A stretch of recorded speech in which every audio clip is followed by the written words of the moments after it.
Right then, good evening, everybody. Welcome to episode 43 of the No Punches Pulled podcast. Back in the hot seat this week. I had my time away of the beautiful sport of boxing, the beautiful people of JFT, and Mr. Liam Tully as well. Good to see you boys for the first time in a little while. How's Tricks where we are, boys? Yeah, all good, man. Glad to be back in the trio. It's been a long time. Exactly the same. Good to be back. Good to get it on the road. Shame it's not as busy a weekend like we were just saying before we started, but there's plenty coming up the rest of July. It's kind of just this weekend's a bit quiet before it kicks off. Yeah, it's quiet, well, but it's July a decent, it's a decent main event. But July's thick and fast for decent fights. It's stacked, so we'll get over this slowly. It'll be incredible. Yeah, definitely. Lots of action to chat already, boys. Appreciate everybody here. Luca, Jazza Dickens, what a performance that was. Indeed, Hawkan, big up yourself, Hawkan. Payday for JFT, as always. Everybody. Jazza Dixon, yeah. Like that one, Luca. No, did you see that? I wanted the world to swallow him up. Jack Dixon. I hope you lumped on it, Luca, because you're normally like me, lumping on fights. Yeah, it sure is. Let's touch on it. Yeah, let's touch on it. It may as well. It only happened a couple of hours ago. What a win, boys, for Jazza Dickens. Absolutely fantastic. You could see from the off that the Russian was put off by the fact he was boxing another southpaw. He was just really uncomfortable. He was throwing looping lefts and looping rights. Jazza was just sitting on his chest, not allowing him a second to breathe or to set his feet. And he was just touching, nothing hard, just touching, but being there with him enough so the Russian couldn't catch his breath. And you could see after like 2 or 3 hard shots that he sort of looked confused and he just he couldn't understand why Jazza just was there. And then he just caught him out of nowhere. His corner pulled him out pretty quick, but you could see that he was, the second knockdown, he was leant over the bottom rope, sort of with his head outside the ring. The referee gave him... I'm not saying that the Russians are biased, but I'm saying the Russians are biased. Gutted. I had round 3, round 7. Sorry, go on. Sorry, mate, cut off. I was saying the IBA, they ain't a straight organisation, I'm telling you. Jazza was about to get a knockout for a... Yeah, well, you could see the referee was warning him for pushing off, and he wasn't really using his elbows, he was using his forearm. And then after the first knockdown, the ref sort of reset him, wiped his gloves, pushed Jazza back and pushed him again. He was giving him every opportunity. He was sort of favouring the Russian kid. But look, Jazza, we called it, you did it, well done. I'm just hoping that he gets a big fight off the back of this. Because look, let's be real, Jazza's on the back 9 now. And a lot of people had written him off before the Zelfa Barrett fight. So he deserves this, and if like we said off camera, or you guys said off camera, if Tank and Lamont Roach is made, then he will, or in theory, should get upgraded to the full champion. So there is at least an opportunity for a massive title defense. This is everything he's worked for. I know he's had IBOs and WBFs and whatnot, but this is the real belt as such. Do you know what I mean? And for somebody like Jazza, who I empathise with him because he's had a similar upbringing to me and he's had a lot of hardships. And, I'm not playing the violins for him because he don't do that himself. But what I'm saying is it's good to see a proper spit and sawdust, a proper boxing man that cuts no corners, go away, right? And Turkey is hostile. Like you said, he could have lost that on points as it finished. I waited, so I went on my betting app and I swear to God, it was delayed paying me out, and I thought, oh, here we go. They're going to do some mad technical decision or look for something. But, hats off to Jazza Dickens, man. He's going out with a, no pun intended, with a fight on the back 9, man. It's mental. It's fantastic.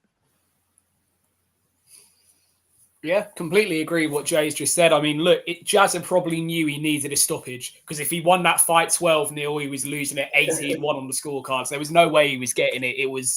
He had to go out and fight like that. I mean, look, an Olympic champion was in the opposite corner, yes, but as we've just said off camera, it wasn't an Olympic champion of the highest pedigree. No. Jazza, though, was probably brought over there as not a soft touch, but an opponent that's been there, done it, got the T-shirt, but no one's really expecting him to have much left in his career. Similar to why he was brought in to fight Zelfa at the start of the year. He was brought in for name value against Zelfa, and he managed to produce a good performance. It was everything we could have hoped from a British point of view for Jazza to do, but he just got it done quicker than we expected. A bit like Lucas said here. I think I was maybe more leaning towards the second half of the fight, but he started at such a pace and sat on the Russian kid's chest that it was always going to win quickly. The Russian kid could didn't know what to do. He was getting bullied. And also, let's have a special shout out, special mention to the Spencer Oliver.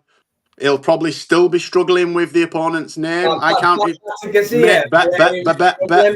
I thought at one point he's just going to call him the Russian lad because he could not say it. Even he was getting it said to him. It's like his co-presenter was like going, "This is how you say it, Spencer." And he was going, some Russian lad. So God love him. God loves a trier. The home fighter, great win for Jazza. But before we move on from it, I just want to ask about this IBA thing, or if anyone can help me. So from what I believe, Terence Crawford was in the crowd. Tyson Fury was presenting the belt. I saw Ben Whittaker there. Saw Leon Edwards. Let's go, champ. Xander Zayas, his name. So why are they paying? Obviously, these guys are all being paid to be there. So, like, what? Because apparently, right? Is it a new governing body? Is that what it is? Yeah, but no, these are the legit ones that are going to do it all right, all above board. Allegedly. So the IBA are going to be legit and above board. The IBA are going to do it different from the rest. So what they've done is they've paid loads of fucking brown envelopes to get loads of heads there. Yeah, so they're off to a great start. Before Tyson Fury left Morecambe Bay out the goodness of his heart, didn't need to fly to Istanbul to watch Jazza Dickens against Batakaziev. But and will they all come? Are they all going to come back with fringes and flipping Brendan Rodgers' team as part of the deal? Are we all over it? And Turkey's announced that Tyson's there for 2026. He's got rabbits to catch, apparently. They've got a rabbit to catch. I just literally, as we were coming on, I saw that the Ring magazine have broke the news. I think Luca quote tweeted it actually, or something like that. So can I just ask you a question, boys? Right, and I'm not throwing any accusations here, but I'm just talking how I see this. Right.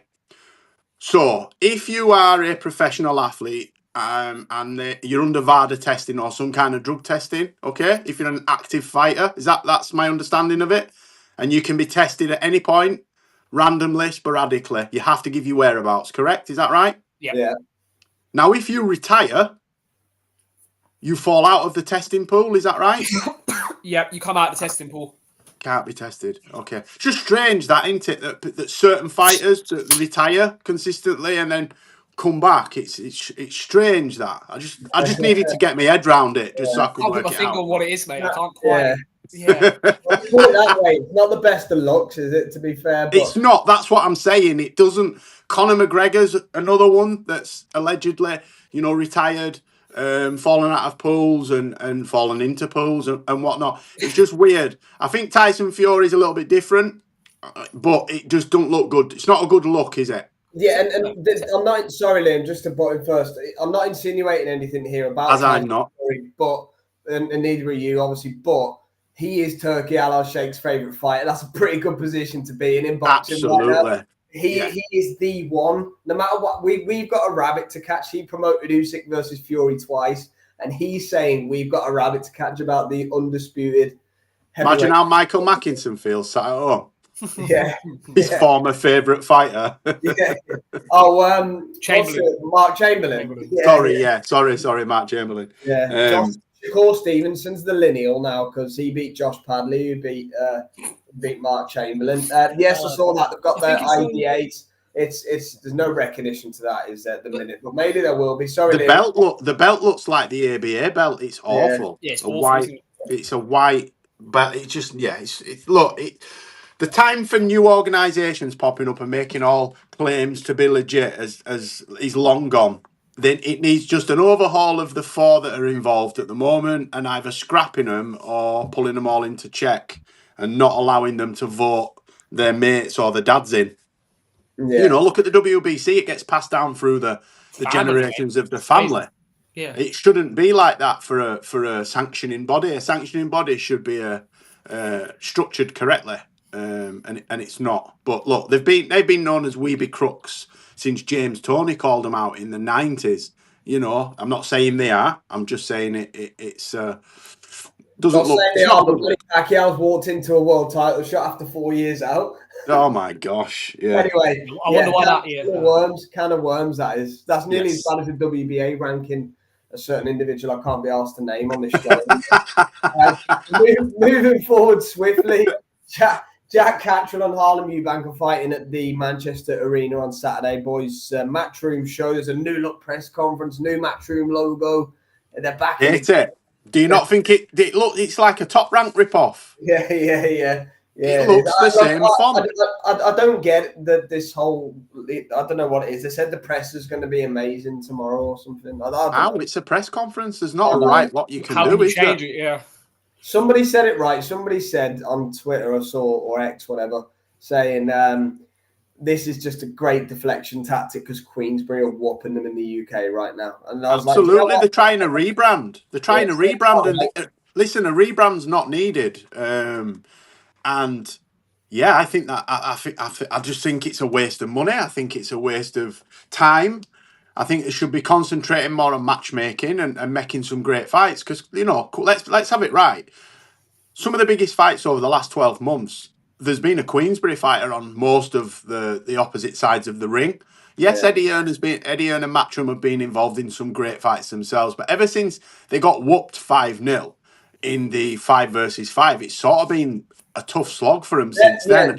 I agree. They're non-Riyadh season Ring magazine cards, so Eubank Ben Ring magazine and all the Joshua Dubois type Riyadh season cards, whatever they've been. Obviously, they're involved with them, and there's been some great fights, but their UK schedule has been nowhere near as good as Queensbury's. That's Captain Obvious, but correct.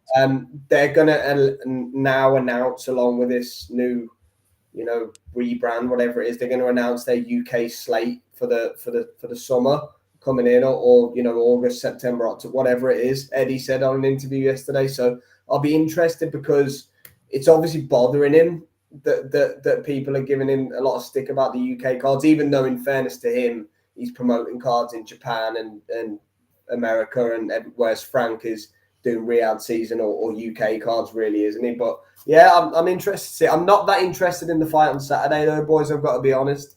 Catterall Eubank, he doesn't do a whole lot for me. The card, I don't. There's nothing on it. There's nothing on it. Sorry, I didn't mean to be rude there, but we said this when the fight was made. There's no carrot being dangled. There's nothing to it. I mean, there's nothing. Normally, a fight ordinarily has some kind of trinket, and I don't mean that just physically a belt, but it leads on to another fight. It's not an eliminator, is it? It's not. It's a 147. It's at 147. So, and I did say this before, but the fight to make at the back end of 2025 is Echo Esserman against Harlem Eubank. We've had one side of that already. I picked Esserman to beat Taylor, and he got it. Don't be surprised if Harlem Eubank's a natural welterweight. As good as Jack Catterall is, he's not a natural 147, and he's not a natural power puncher. Yeah. He has it all to do. I've got to respect him because it's a massive risk. Harlem Eubank's gone underneath the radar. He's actually very good. He's very good. He's improving fight on fight. I know Senior said what he said a couple of years ago about he's the best and blah, blah, blah. But he's going to say that. He's got to say that. Yeah. He has to say that. But Harlem Eubank's not doing this just because he's a Eubank, which I feel Junior did and has done. Yeah. I think Harlem Eubank is a boxing guy. Don't forget his dad boxed. I know his dad, God rest his soul, died, but I'm pretty sure his dad boxed. He wasn't a patch on Eubank Senior, but he's from boxing stock. And I think he'll pull off the upset. Won't be an upset to the likes of myself, but I would not be surprised if he wins at the weekend and wins by stoppage. Do you think, speaking of Christopher Livingston, Eubank, do you think we see him this weekend? Yes. Yeah. Yes. He was at Harlem's fight with McKenna, wasn't he? He hasn't missed any of Harlem's fight, even while he's been fighting, when he's been estranged. No. Fortunately, he wasn't. He just walks him down to the ring and then Shouting Rastafari. Yeah, shout out to Rastafari. Yeah, Eddie said that Eubank Jr. is obviously going to be there supporting his. They're cousins, him and Harlem. Yes, they are. Yeah, the dads were brothers. So his brother was the older brother, I think, of Eubank Senior. Yeah, I'm with you. So yeah, I hope they are, because that will probably add a lot of entertainment to it if they're all in and around the mix. I doubt he'll be at the presser and stuff tomorrow, though. I can't see him. Do you know why? Because he'll just take all the shine off the fight. Yeah, I think he'll sit that one out and just sit. Dog, thanks for joining us, my man. There he is.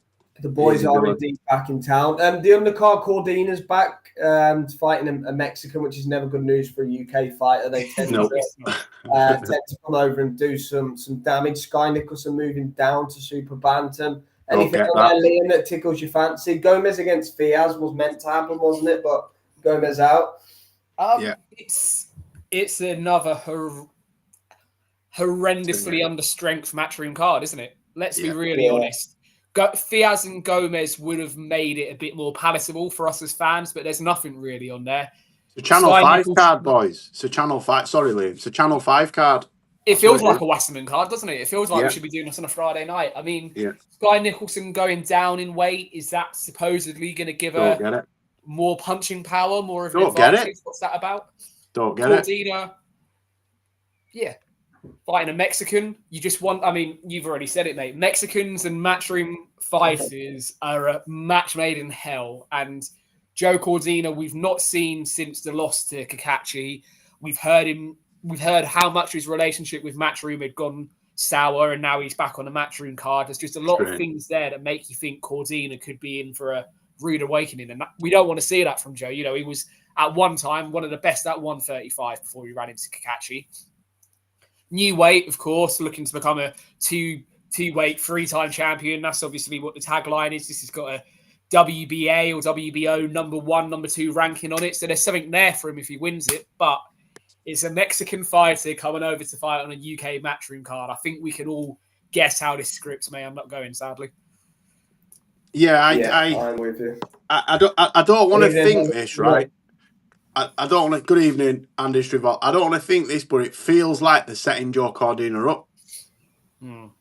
That's because listen, some of the shit that he said about not necessarily Eddie Hearn and matchroom as such, he was very vague, but he was basically saying he'd been shit on by his promoter, he'd been cast aside, underpaid, disrespected. He gets shelled for 8 months, and then we see him at the weekend against a tough Mexican. I expect it to be a tough Mexican. I don't think they're going to give him a gimme, and I wouldn't be surprised if he got beat and we never see him fight under matchroom again. I swear. I know I'm being dramatic, but you know, I would not be surprised if we saw him get beat. Well, I watched Eddie's interview. I don't know if any of you guys or anyone saw. He said Cordina's dad rang him, and they had a big. You know, wasn't happy with the way Cordina's dad spoke to him, and so on and so forth. But look, it is what it is now. It's still isn't it? Laughing at Lucas' comment. Look, I mean, you got to remember when it was announced that Joe was going to fight Shakur, we all said matchroom are throwing him to the wolves. They are literally trying to watch him get beat, so they've got another reason to cast him aside. I mean, this is doing it on a lesser scale. I mean, any unheralded Mexican coming over to these shores is dangerous, as we've said a few times now. Yeah, look, it's a strange situation. I honestly thought we were going to see Cordina join Queensbury and Frank Warren, because that's how it looks. I thought that as well. I thought that. So, look, if he wins it and then he gets him a world title fight, the relationship will stay in an amicable state, won't it? Because as long as Joe's winning and picking up paychecks, he's not really got any reason to moan about matchroom. But if he loses, it wouldn't at all surprise me to see him possibly never box again either. That's the thing with Joe, because he's in his mid-30s. We know he's had trouble with his hands. He's had a couple of hand operations, hasn't he, just through what happens with fights. If he loses again on Saturday, we might not see Joe Cordina again, which would be a real shame, because even though he has won a world title twice, you still feel like his potential is unfulfilled, don't you?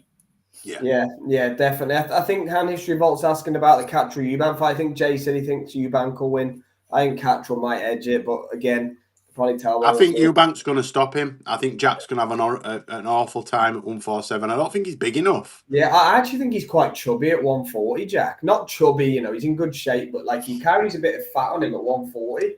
No, but what I mean, yeah, exactly. So I think at 147 he'll be carrying extra weight rather than it being a natural progression. I think he's going to be fleshy at 147. Yeah, agree with that, Luke, as well. Liam, what are your thoughts on it? I honestly think it's going to be a stinker of a fight. I think. Yeah, I'm with you. Jack possibly edges it, but similar to what Jay said, I wouldn't at all be surprised to see Harlem stop him because of the extra weight. I'm really not sure how it's going to go. Harlem's big. Sure. Harlem's pretty thick. He's like Harlem can make 154, couldn't he? I think. Yeah, he's got that physique that the Eubanks have got: pencil thin waist and then wide back. He's built very similar to his uncle. And they've got good genetics, the Eubanks. Look at Junior, absolutely shredded anytime he steps on a scale. Oh, Hawken, how many tickets have been sold or are remaining for the Manchester Arena? Well, it's at the AO. They only opened the lower bowl, and there's only a couple of sections when you look at tickets on Ticketmaster that are completely sold out. So I think there you go. The fact is at the smaller arena and it's still struggling. How long till Matchroom keep Jack Catterall main eventing in Manchester before he has to start fighting away? Or if he loses this, he won't main event again for a while. Yeah, I don't think the Prograis fight sold that well. I think if he loses at the weekend, we may never see Jack Catterall box again. And I'm being serious. He won't fight for a world title if he loses to Eubank. No way. If he loses, I don't think Jack Catterall's going to want to do the climb again. I think you're right, mate. I think this feels like enough of, it's enough of a risk without feeling like too much of a climb down, if that makes sense. Because if we're honest, we've never seen Harlem Eubank above domestic level. But because of the name and because of the momentum he's generated over the last 18 months, Jack's probably been able to justify it to himself as it's not too much of a step down. If he loses this, like you say, he's going to have to go back down to full domestic level at 147. And I doubt he'll want to do it. And does anybody want to see Taylor Catterall 3 coming off the back of a loss each? Nobody's going to want to watch that. Nobody. I mean, there isn't much appetite for it as it is. Here he is. Yes, brother. Mitch. I'll see you Saturday. Yeah, I know, Jay. Well said. I completely agree with that. Edmondson Lappin on the Usyk versus Dubois 2 card. I watched Lappin against the French guy on the Usyk Fury 2 card in December. That's the only fight I've seen of him, but I know he's a skillful amateur. Edmondson, he doesn't do anything. I think it'll be shite. I think that fight's going to be absolutely shite. I'll be taking my dogs out probably. Lappin will beat him on points, I think. Yeah, I agree. It's two non-punchers, really, isn't it? He's the big tall guy, isn't he? Lappin. I think what they're going to do with that fight is they're going to put a ball of custard in the center of the ring, and the winner is the one who can knock the skin off it. Incoming first round icing. Yeah, knockout of the year. That entire Wembley card, unfortunately, is a sleeper. You can tell. Don't care, do they? They don't care. You can tell that there was turkey money involved for the Dubois AJ one last year, because at least so when Esserman versus Taylor was made, I said that we will see Esserman versus Harlem Eubank at the back end of the year. So we're halfway there, Luca. We're halfway there, kid. Oh, we've lost the host. We lost Sam. Lost the host. His dog's pissed, so he's here. He's back. He's back. Right, he's tiptoeing through puppy pads off his connection. What's Lappin a few weeks ago? I think, yeah, Lappin, but he'll smash him by UD, definitely. Jack Rafferty, Mark Chamberlain's been announced today for August. Yeah, great fight. That is a good fight. I love Rafferty. He's really good to watch, is Rafferty. Really exciting. Very, very good game is anything, isn't he, Rafferty? He only knows one gear, come forward and to have a fight, and that should suit Chamberlain. Pressure on Mark Chamberlain, Liam, there. There you go. I mean, listen, boys, just saying what Hawken said there. I've never seen Jack Catterall as a massive ticket seller. I haven't. I don't get it. I don't get it. Especially with not a stacked undercard. And I'm not having a diss, and I know it feels like I'm, having a go at him and I'm a hater. I'm a massive Jack Catterall fan. I met Jack in 2012 in the crowd at the Amir Khan fight. And I'm a fan. and I know he's coach, so but I'm just honest to a fault, and he's not a massive ticket seller, and I think they're going to struggle, and we'll see that on Saturday night. It's a shame though, isn't it? It's a shame to see Matchroom struggling. That's the reality. They are struggling domestically. Don't get me wrong. They've probably got the American market and what they're trying to do down under. They've got that. But at home, where their bread and butter is, they are streets behind Queensbury. The only saving grace for them is Boxer don't have a TV deal at the moment. The problem I don't feel sorry for them, and I'll tell you why. Because they have manufactured champions and they've had a couple of figureheads and they've managed to fill shows off the back of that. Now they are having to build again. Now we'll see how good Eddie Hearn really is. Can he do it for the 5th and 6th time?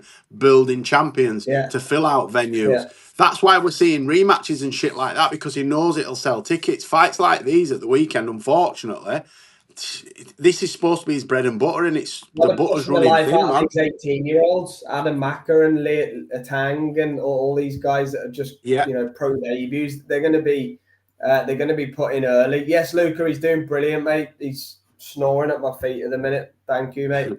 Appreciate it. Lappin should win. What was I going to say, boys?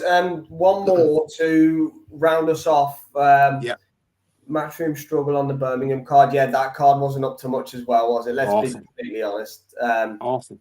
Galal got convincingly beat, didn't he, by Rodriguez? Rematches on September 20th in London, whatever that means. Eubank Jr. and Ben. Any thoughts? Same rehydration apparently is the first fight. Apparently Eddie and Frank Smith were trying to say Boxer having no agreement, but it's the part. I don't know what's happened there, because I saw a shot on social media where nobody knew the fight was getting announced, and everybody found out by seeing it on social media. Turkey's done that a few times. I think he just randomly, he just doesn't alert anybody. He has all his posters done by the Ring magazine or Riyadh season guys, and basically they all know it's going to happen because they've negotiated their deal, but he just randomly and then it's all right, okay, he's announced it now. Nobody knows apart from him, kind of thing. Crazy. This guy's got too much power, man. It's scary.